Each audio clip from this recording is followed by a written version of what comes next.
Hello everyone and welcome to the channel. In this video, I'll show you how to add a page on Squarespace. Let's get started. As you can see, we're on the home page of our website. Over on the left side, you'll see the menu. We want to click on Pages at the top, which will open up the Pages menu.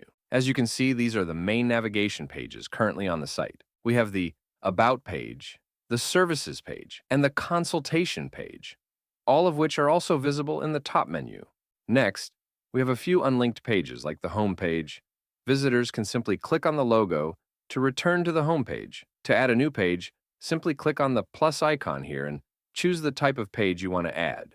For now, we'll click on the blank page option, which will create a new blank page. Let's name this page Our Team and press Enter. This will take us directly to the new page, which is currently empty since we chose a blank page. By clicking the Edit button, we can now start adding content. First, we need to add a section. Just like before, we have the option to add a blank section or choose from a pre-made section. For our team page, we'll likely use this template here. Once it's added to the page, we can customize it by clicking Edit Section and then Edit Content. This allows us to change the images, text, and anything else we want to modify. Let's click Done and save. Now we have the Our Team page. Since we added it directly to the main navigation, it's already visible in the top menu.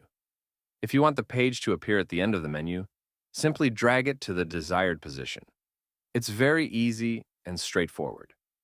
If you don't want the Our Team page to appear in the main navigation menu, simply drag it down to the Not Linked section. This will remove it from the top menu and place it under Not Linked. Now, let's drag the Our Team page back up to the main menu to add it again. We can also enable additional pages if needed. When we click on the gear icon here, we can toggle Enable Page Off to disable the page.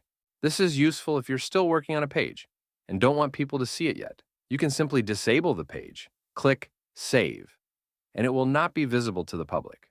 They won't be able to access it at all. The difference is that if the page is enabled but placed under the Not Linked option, people can still navigate to that page directly. You might have a button that leads to this page, but if it's disabled, there's no way for people to access it. Now you know exactly how to add, remove, and edit pages on your website. If you found this tutorial helpful, feel free to like the video and subscribe for more content. Thank you for watching.